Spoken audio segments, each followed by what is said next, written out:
Cumprimento toda a igreja com graça e paz do Senhor Jesus, amém? Quero convidar você a abrir a palavra de Deus no Evangelho de Mateus, capítulo 3.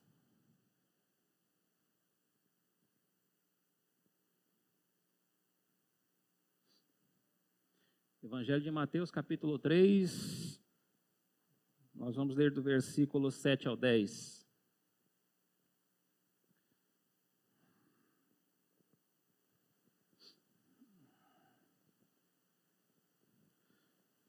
Quem encontrou pode dizer amém. Estou vendo o barulho de Bíblia ainda, o retorno está meio alto para mim aqui.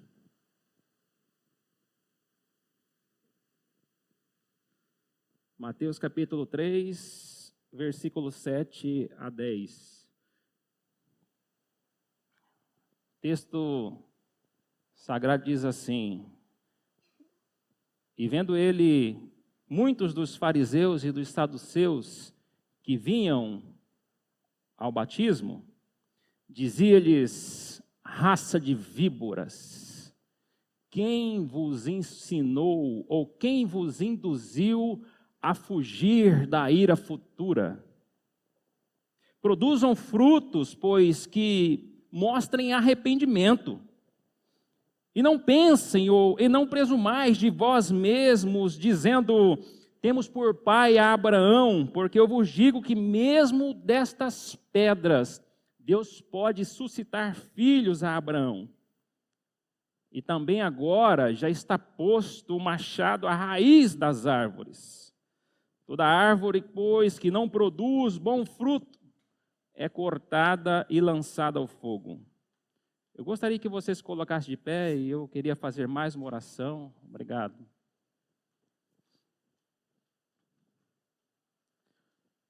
Você tem a oportunidade de fazer mais uma oração nessa hora, junto comigo. Pai, em nome de Jesus, nós estamos aqui não para assistir um culto, mas para oferecer um culto ao Senhor. Olha para esta casa, meu Pai, esta casa de oração. Casa onde os teus servos, a tua igreja, se reúne nesta manhã para adorar, para cultuar ao Senhor e para receber neste momento uma palavra de exortação, de direção, uma palavra de conforto, uma palavra que traga resposta. Pai, em nome de Jesus, fala conosco nessa manhã, porque nós queremos ouvir a tua voz. Olha para esta casa do alto dos céus e nos encontra, Senhor, os nossos corações, porque a Tua palavra nos ensina que o Senhor olha dos céus e enxerga todos os filhos dos homens, e o Senhor consegue esquadrinhar mentes e corações, o Senhor conhece o mais profundo do nosso ser, a nossa necessidade, aquilo que precisamos, o Senhor conhece, meu Deus, então olha para nós nesta manhã e fala conosco, não aquilo que queremos ouvir, mas aquilo que vem ao encontro da nossa necessidade. Meu Deus, como igreja, na autoridade do Teu nome, nós repreendemos nesta hora o mal, nós repreendemos o espírito de confusão, o espírito de engano, todo espírito de distorção saia do nosso meio, que toda treva seja dissipada nessa hora. Nós damos uma ordem, nós comandamos no mundo espiritual que está desfeito, está quebrado, está anulado todo o poder das trevas, em nome de Jesus. É na autoridade do Teu nome, meu Pai, que nós unimos a nossa fé nessa hora e nós já nos declaramos abençoados nessa manhã. Amém e graças a Deus. Você pode tomar o seu assento, fique à vontade.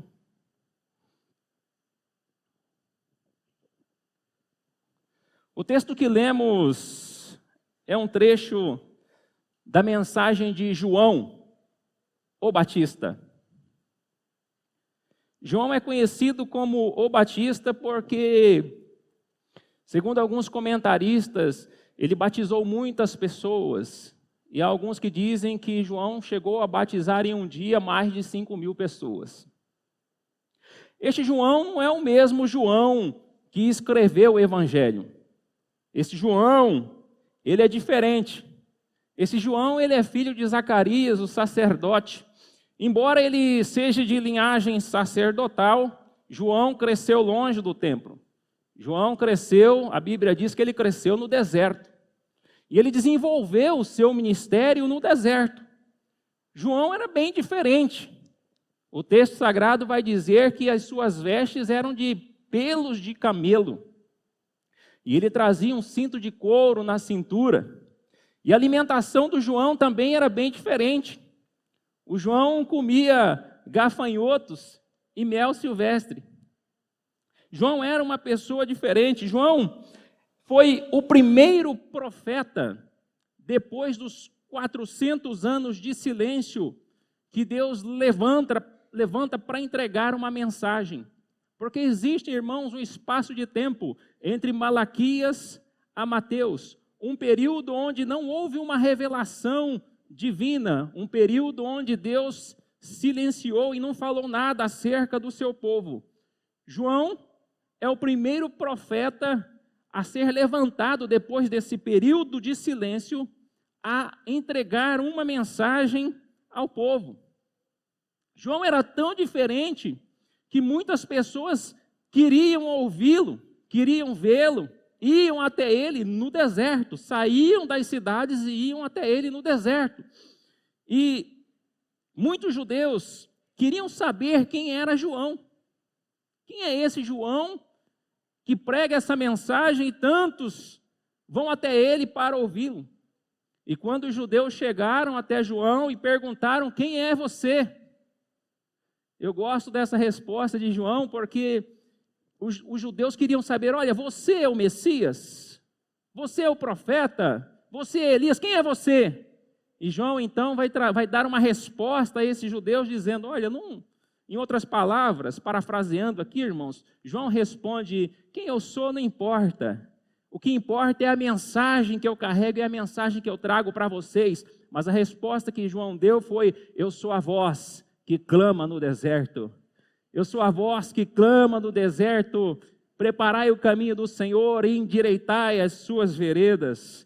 Então João carregava uma mensagem para aquela nação, para aquele povo, e a mensagem de João era simples, a mensagem de João era objetiva, a mensagem de João era muito clara. Ele dizia em sua mensagem: arrependei-vos, porque é chegado o reino de Deus. Arrependei-vos, porque o reino de Deus está próximo.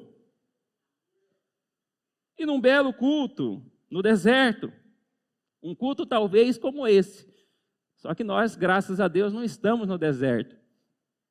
Mas em um belo dia de culto, João, enquanto ministrava uma mensagem dessa, ele observa que um grupo se aproxima. E quando ele olha esse grupo, o texto que nós começamos a ler no versículo 7, alguns religiosos, esse grupo começa a se aproximar, e João, quando olha para eles, ele diz: raça de víboras, quem vos ensinou, quem vos induziu a fugir da ira futura? É como se João estivesse dizendo: olha, vocês estão pensando que vocês vão escapar? Vocês estão pensando que vocês vão escapar da ira? Não. Produzam fruto que demonstrem arrependimento. A mensagem de João era muito clara e objetiva. Ele censurou aquele grupo veemente. Mas, para nós desenvolvermos a mensagem, eu quero pensar junto com você, porque que grupo é esse que João tão fortemente, tão veemente, ele censura? Que grupo é esse que ele diz que não vai escapar da ira de Deus? Que grupo é esse que, quando nós damos sequência na leitura do texto, é um grupo que será lançado em fogo inextinguível, ou será lançado em um fogo que nunca se apagará? Que grupo é esse? Ou melhor, para desenvolvermos a mensagem, quem são as pessoas que fazem parte desse grupo? Quem são as pessoas que fazem parte desse grupo, que não escaparão da ira divina e que serão lançadas em fogo que nunca se apaga? Quem são essas pessoas? Em primeiro lugar, eu quero pensar com você, Essas pessoas são pessoas que vivem no engano. Pessoas que estão enganadas, enganam-se a si mesmo, porque esse grupo é um grupo de pessoas que pensavam que por terem parentesco, por serem descendência de Abraão, eles estariam isentos de responsabilidades e da ira divina. Pessoas que têm uma falsa segurança, que pensam que sabem o suficiente. Pessoas orgulhosas. Eles vivem assim e eles vão continuar a viver assim, porque eles são orgulhosos e o orgulho não os deixa reconhecer as suas falhas, a necessidade de aprender, a necessidade de buscar conhecimento, a necessidade de ouvir e de estar em unidade. Eles são orgulhosos, eles são altivos, eles são pessoas soberbas, que acham que não precisam de mais nada.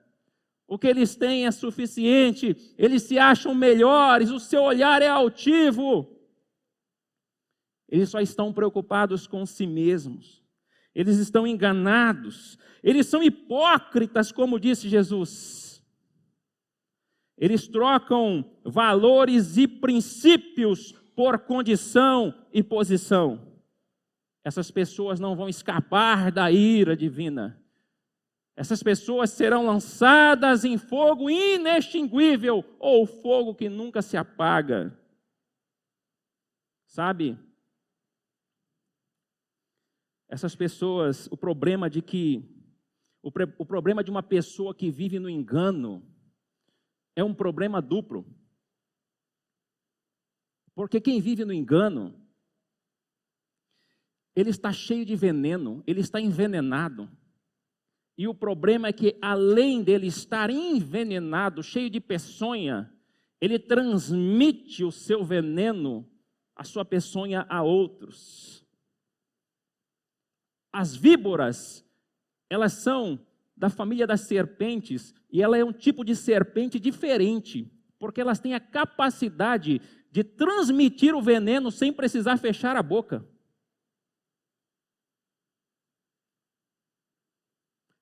Esse grupo é comparado com essas víboras, pessoas que carregam veneno em si, e além de estarem envenenadas, elas contaminam outras.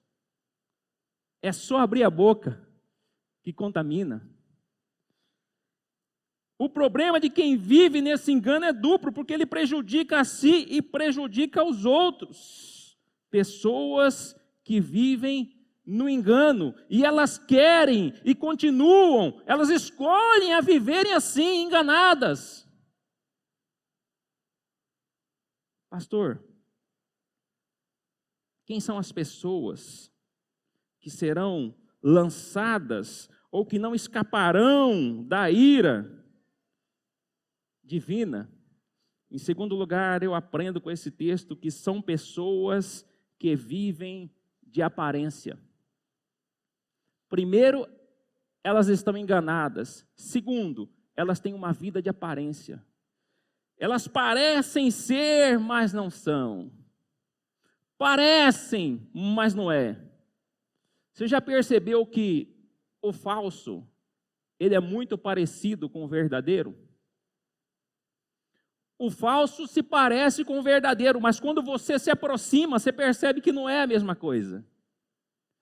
Pessoas que parecem ser, mas não são. Os saduceus da época, grupo religioso, juntamente com os fariseus, surgiram justamente nesse período de 400 anos de silêncio.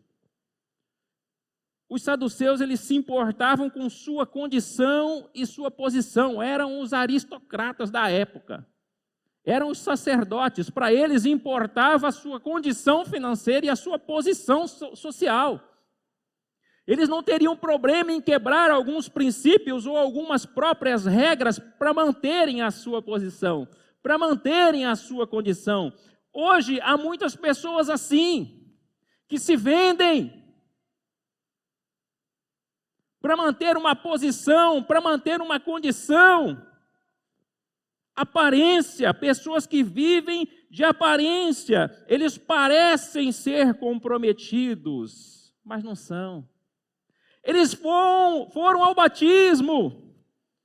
Perceba que toda a região, toda Jerusalém, toda a Judéia, toda a região circunvizinha ao Jordão vinham ao culto do João.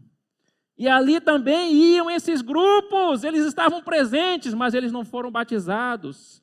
Pastor, o que isso significa? Significa que existem pessoas que vivem de aparência, elas até veem, mas elas não se envolvem, elas não se comprometem, elas parecem ser, mas não são.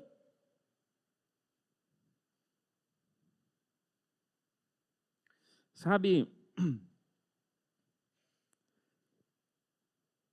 pessoas que vivem de aparência, parecem ser, mas não são. Parecem ter, mas não têm. Eles pareciam ter conhecimento, os fariseus eram os professores da nação. Eles pareciam ter conhecimento, eram admirados pela nação, pelo povo, por causa da sua devoção, por causa das suas vestes, por causa do comportamento de orar nas praças. Eles tinham uma prática, jejuavam 2, 3 vezes por semana e oravam em meio a multidões, sentavam nas primeiras cadeiras, nas primeiras poltronas, aparentavam ter conhecimento, mas não tinham relacionamento. Aparentava ter conhecimento, mas não tinha intimidade. Gente que parece ter, mas não tem. Só parece, mas não tem. Gente que frequenta culto, porque eles eram fiéis aos cultos. Eles eram fiéis na leitura. Eles eram fiéis nas sinagogas. Parecia ter, mas não tinha. Tem muitas pessoas que vivem assim. Parece que é, mas não é. Parece que tem, mas não tem. Parece que tem vida, mas está morto. Jesus chegou a chamar os fariseus de sepulcro caiado, bonito por fora, mas podre por dentro. Faziam metade, mas não concluíam. Há uma história, uma ilustração que certo casal estava de viagem e no meio da estrada eles viram uma lanchonete e decidiram parar. Decidiram pegar o seu lanche para a viagem. Pediram para que embalassem o lanche deles para a viagem e ficaram aguardando cerca de 25 minutos. Mas esse era um dia de pagamento dos funcionários da lanchonete. A caixa tinha fechado o caixa daquela determinada semana e como não tinha uma outra espécie de sacola para guardar o dinheiro, ela pegou uma sacola parecida com a sacola dos lanches e colocou o dinheiro dentro e colocou do ladinho aqui. A pessoa que fez os lanches colocou o lanche daquele casal justamente do lado. E na hora em que o atendente foi entregar os lanches para o casal que estava aguardando, entregou todo o dinheiro que era justamente o pagamento dos funcionários daquela lanchonete. O casal, sem perceber, pegou o pacotinho de lanche, entrou no carro e pegou a estrada e foi embora. Quando o pessoal da lanchonete percebeu que o lanche estava ali, o dinheiro o casal tinha levado, entrou em desespero.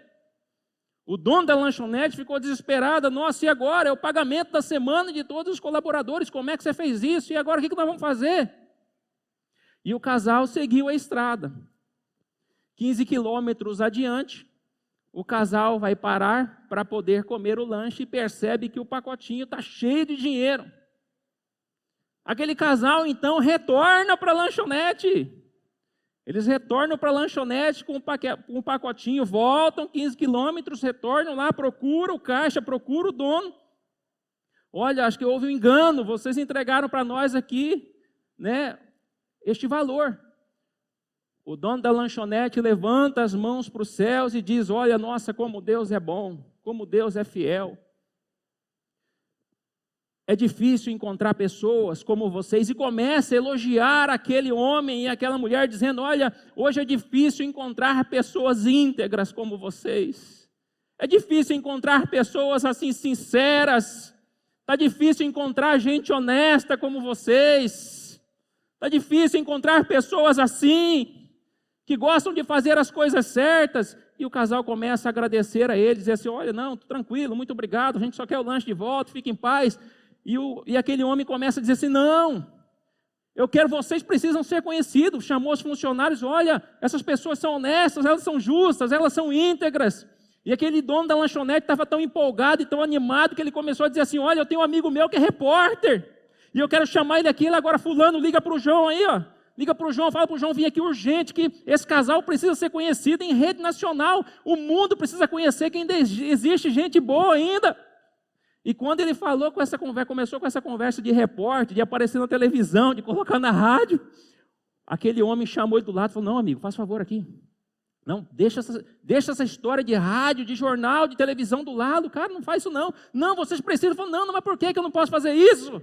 Ele chama o camarada do lado e fala, é o seguinte, essa mulher não é minha esposa. Deixa essa conversa de lado, cara. Tem muita gente que vive assim. Fazem até algumas coisas certas, mas outras não. Tem muita gente que tem esse tipo de vida. Tem muita gente que vive nesse engano. Tem muita gente que vive nessa aparência. Elas até fazem algumas coisas certas, mas fazem muitas outras erradas. Pessoas que vivem de aparência. Pastor, quem é esse grupo que João censurou? Quem é esse grupo que João está dizendo, olha, vocês não vão escapar da ira divina, vocês serão lançados num fogo que nunca se apaga. Quem são essas pessoas? Em primeiro lugar, nós já aprendemos que são pessoas que vivem no engano. Em segundo lugar, são pessoas que vivem de aparência. Em terceiro lugar, eu aprendo que são pessoas que vivem sem produzir bons frutos. Porque diz o texto que uma das censuras de João era, vocês precisam produzir frutos que demonstrem mudança, arrependimento.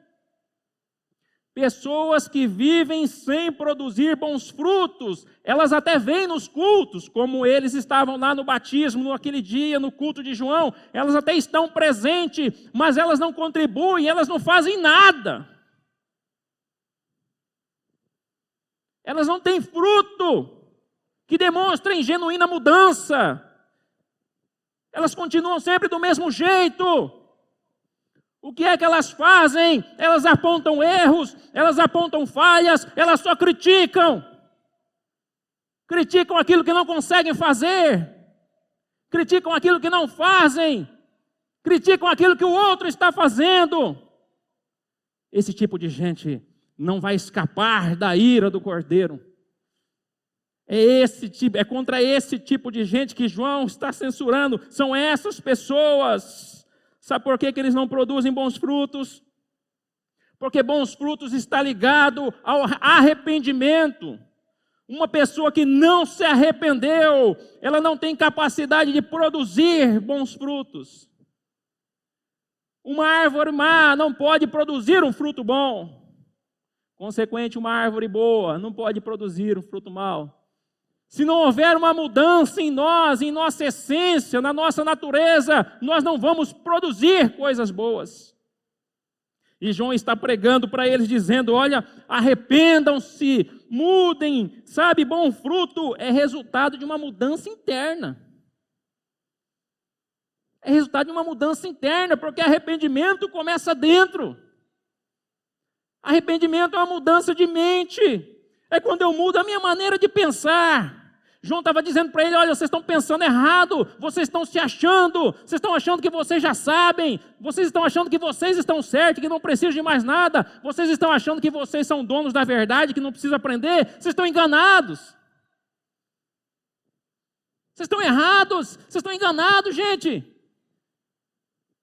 E duramente João combatia eles, dizendo, olha, vocês precisam pensar diferente, a natureza de vocês é má, a sua ideologia não é boa, suas ideias não são boas, vocês estabelecem padrões para que as pessoas alcancem, sendo que nem vocês conseguem cumprir. Vocês querem falar daquilo que vocês não são exemplo. Vocês querem falar daquilo que vocês não fazem. Vocês querem ensinar aquilo que vocês não vivem. Bons frutos é resultado de mudança interna. Bom fruto é resultado de comportamento. Eles estão mais interessados em criticar do que em realizar. A natureza dessas pessoas não foi transformada. Pessoas que vivem sem produzir. E Deus nos escolheu, meu irmão. Jesus disse: olha, eu vos escolhi para que vocês vão e deem frutos. A eleição tem um propósito. Deus escolheu a sua igreja e colocou a sua igreja no mundo para que ela gere fruto. O bom cristão precisa gerar fruto. Pessoas que vivem sem produzir fruto. Há um risco aqui, irmãos, porque quando nós lemos o texto, o último versículo, o versículo 10 que nós lemos, está dizendo que já está posto o machado à raiz. Já está posto o machado à raiz. O machado não está no galho. O machado não está no tronco. O machado está na raiz. E se o machado está na raiz, o que isso significa? Significa que não haverá outra chance, não haverá outra oportunidade. O momento é hoje, o momento é agora. Arrependam-se. Foi a mensagem. Para muitas pessoas, não vai ter oportunidade. Não vai ter outra chance. Não haverá outra vez. Pessoas que vivem sem produzir bons frutos. A árvore que não produz bom fruto será lançada, será cortada e lançada ao fogo. Quem são as pessoas que serão lançadas nesse fogo inextinguível? Ou quem são as pessoas que serão lançadas nesse fogo que nunca se apaga? Em quarto lugar, eu aprendo que são pessoas que vivem na incredulidade. Incredulidade é o pecado imperdoável. Incredulidade. Mas por que é que elas vivem na incredulidade? Porque elas escolhem viver assim. Elas rejeitam a verdade. Elas têm a oportunidade de ouvir uma mensagem de João, um profeta. Deus estava 400 anos sem falar com o seu povo. De repente Deus levanta um profeta para trazer uma mensagem. Esse povo tem a coragem de estar presente naquele lugar para ouvir a mensagem, mas eles rejeitam a verdade. Eles têm o trabalho de sair de suas casas e vir ao culto como esse, mas rejeitam a verdade, não querem mudar de vida, não querem mudar as suas atitudes, o seu comportamento, não querem mudar a sua maneira de pensar, eles não se permitem ser convencidos pelo Espírito. Eles escolhem viver assim, eles rejeitam a verdade, eles não querem vir para a luz. Porque eles amam mais as trevas, eles amam mais as coisas obscuras, eles têm prazer naquilo que é pecaminoso, eles estão presos, amarrados àquilo que é impuro, e eles não querem vir para a luz, eles não querem viver a verdade, eles não querem se submeter à palavra, eles não acreditam nos profetas. Pessoas que vivem na incredulidade. Eles desonram o profeta. Você é o quê? A pergunta que fizeram para João, mas você é o quê? Você está aí pregando para esse monte de gente? Quem que você está pensando que você é?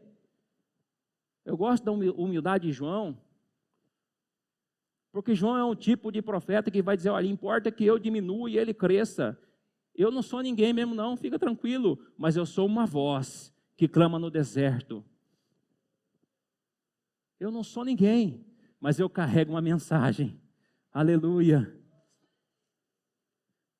Eles desonram o profeta. E o problema é que quando você desonra um profeta, você impede o mover de Deus. Quando você desonra um profeta, milagres que deveriam acontecer não acontecem. O sobrenatural, ele é impedido quando as pessoas desonram o profeta. Muitos não vivem algo sobrenatural, não recebem aquilo que vieram buscar, porque desonram o profeta. Eles rejeitam a verdade. Quando Jesus enviou os 70 discípulos de 2 em 2 para pregar, Jesus disse: olha, quem receber vocês, recebe a mim. Se receberem vocês, recebe a mim. Você está entendendo isso? Essas pessoas, eles não acreditam nos profetas. Essas pessoas vivem na incredulidade. Além de não acreditarem nos profetas, eles não acreditam sequer na palavra de Deus, porque eles eram pessoas que tinham acesso à palavra de Deus. O fariseu tinha acesso à palavra de Deus. O saduceu tinha acesso à palavra de Deus. Mas eles acreditavam somente em partes que lhes convinham. Tem gente que é assim, que acredita na palavra de Deus só em algumas partes. Outras partes não. O saduceu era assim, em algumas partes ele acreditava. Olha, essa aqui que fala de ressurreição, nessa eu não acredito. Anjo, não acredito que tem anjo, que tem demônio, não tem. Essa aqui eu não acredito. Eles eram assim e tinham acesso à palavra de Deus. Os fariseus tinham acesso à palavra de Deus. Historiadores dizem que um judeu aos 11 anos de idade ele consegue recitar de cor os 5 primeiros livros da Bíblia. Eles são pessoas que têm acesso à palavra de Deus, mas não acreditam nela. Não entendem. Incredulidade. Já foi pregado isso aqui há um tempo atrás. Uma palavra sobre incredulidade. Muitas pessoas deixam que a incredulidade se enraize no seu coração. E por isso eles rejeitam a verdade. Eles fogem da verdade. Eles preferem fugir, como disse João. Quem ensinou vocês a fugir? Vocês estão fugindo. Pessoas que fogem da verdade. Porque preferem a mentira, preferem o engano. Eu quero partir para a conclusão dessa mensagem. Quando João vai finalizando o seu sermão, e ele vai finalizando a mensagem, algumas pessoas que estão ali, grupo de pessoas que ali estão, haviam vários grupos de pessoas. Havia gente, diz o texto, de toda Jerusalém, havia gente de toda a Judéia, e havia gente das regiões circunvizinhas ao Jordão, que vinham para ouvir a mensagem de João e ser por ele batizado. E quando João termina de pregar essa dura mensagem, algumas pessoas simplesmente vão embora. Outras pessoas simplesmente fazem de conta que não era com eles. Mas existe um grupo de pessoas que chegam até João e perguntam: João, nós entendemos a mensagem, mas o que nós precisamos fazer? O que nós precisamos fazer agora então? Se a mensagem de Deus é para que eu me arrependa, se arrependimento é mudança de pensamento, é mudança de sentimento, é mudança de comportamento, João, me orienta, me ajuda, me ensina, me direcione agora, fala comigo, o que nós precisamos fazer? E aí João vai dar uma resposta, dizendo: olha, quem tiver 2 túnicas, reparta com quem não tem.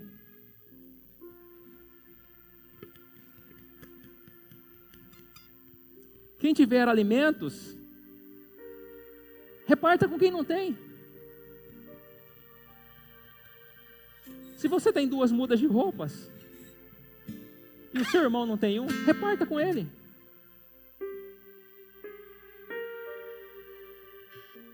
Se o que você tem é suficiente para você, e você tem alguém, você tem um irmão que está do seu lado e não tem, reparta com ele, divida com ele o que você tem. Ajude quem precisa. Os publicanos perguntaram para João: João, e nós? Os publicanos eram cobradores de impostos da época. Trabalhavam a serviço de Roma, eram judeus que trabalhavam a serviço de Roma. E os publicanos, eles eram muito rejeitados pelo povo judeu, porque por trabalhar para Roma e serem cobradores de impostos, muitas vezes eles cobravam mais do que deveria ser cobrado. E muitos se enriqueciam assim. Os publicanos estavam nesse dia, naquele culto. E eles chegaram para João e perguntaram: João, e nós? O que nós devemos fazer? Porque nós não queremos ser condenados. Porque está próximo. Eles entenderam a mensagem: o machado está na raiz. O machado não está no galho, o machado não está no tronco, o machado está na raiz. A última oportunidade é hoje, eu não terei outra chance. Os publicanos chegaram: João, o que eu faço? E João disse: não cobrem mais do que é devido. Não aceitem suborno. Não se vendam. Se tiver que se enriquecer, se enriqueça pelo trabalho digno. Porque Deus estabeleceu um princípio, é pelo suor. Se eu quero prosperidade, se eu quero prosperar, se eu quero crescer, eu preciso estudar, eu preciso me esforçar, eu preciso trabalhar de forma digna, de forma honesta, de forma íntegra. Não cobre mais do que é devido. Os soldados perguntaram: João, e nós? O que nós devemos fazer, João? João responde para os soldados: não tratem ninguém mal. Vocês são muito rudes. Vocês abusam da autoridade de vocês. Não tratem ninguém mal. Não defraudem ninguém. Se contentem com aquilo que vocês receberam de Deus. Ele é a fonte. É Ele que é a nossa fonte. Queria convidar você para se colocar de pé nessa hora.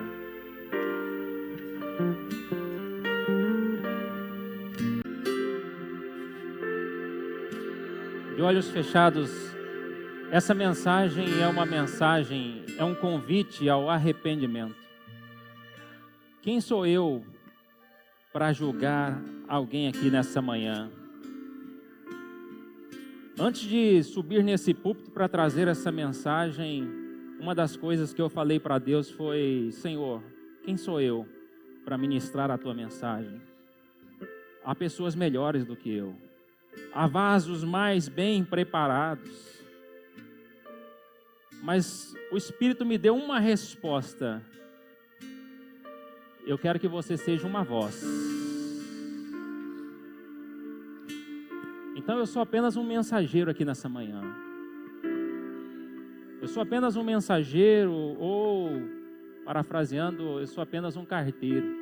Vim entregar uma carta para você. E uma vez que o carteiro entrega para nós uma carta, somos nós que decidimos o que vamos fazer com ela. Porque essa decisão é muito pessoal. É cada um de nós que sabe a maneira que nós estamos vivendo. É você que sabe como você está levando a sua vida. É você que sabe como está a sua alma. Você que sabe o que é que você está pensando, a sua maneira de pensar. Você que sabe dos seus sentimentos, das suas emoções. É você que sabe dos comportamentos que você tem. E você sabe o que agrada a Deus e o que desagrada. Você sabe o que é certo e o que é errado. Mas a decisão de aceitar o convite ao arrependimento, ela é sua. É nossa. Então nessa hora, eu tenho um apelo para fazer, ou pelo menos 3 apelos rapidamente. O primeiro deles, o meu tempo é curto. O primeiro deles é: Se há alguém em nosso meio que gostaria de entregar a sua vida para Jesus, você entendeu a mensagem? A oportunidade é hoje. A oportunidade para eles foi naquele dia. E há oportunidades que jamais voltam. Se há alguém em nosso meio que gostaria de entregar a sua vida para Jesus, eu gostaria que você estendesse uma das suas mãos para cima e eu quero orar por você nessa manhã. Esse é o meu primeiro apelo. Se você não conseguir levantar uma das suas mãos, você pode fazer como aquele grupo que veio até João para perguntar: João, o que eu faço? Você tem liberdade para sair do seu lugar e vir aqui à frente, e eu quero orar com você. Eu sei que é um desafio sair do seu lugar e vir aqui à frente, tem que vencer a vergonha, tem que vencer o orgulho e algumas outras coisas, mas a decisão continua sendo sua. Se houver alguém que está afastado, esse é o meu segundo apelo. Se houver alguém que está afastado dos caminhos do Senhor, já faz tempo que você não ouve a voz de Deus, já faz tempo que você não sente a presença de Deus, já faz tempo que você sabe que as suas atitudes, os seus pensamentos, os seus sentimentos, as suas emoções estão estranhas. Você tem sentido tristeza, mágoa, sentimento de fracasso. É com você que eu estou falando e eu convido você a voltar. Se houver alguém que está afastado dos caminhos do Senhor, eu quero que você saia do seu lugar também e venha aqui à frente, porque é uma oportunidade de Deus para você hoje. E meu terceiro apelo é para você que é crente, você que é cristão, você que sabe, meu irmão, minha irmã, você jovem que me ouve, você que sabe como é que está o seu coração. Você vai colocar a mão sobre o seu coração. E tem coisas que você fez ou anda fazendo que desagrada o Senhor. Talvez a sua maneira de viver, você sabe que não está certo. Coloque a mão sobre o seu coração, eu quero orar por você nessa hora. E enquanto eu oro, você que quer entregar a sua vida para Jesus ou se reconciliar, nessa manhã, você vai vir aqui à frente, se houver alguém.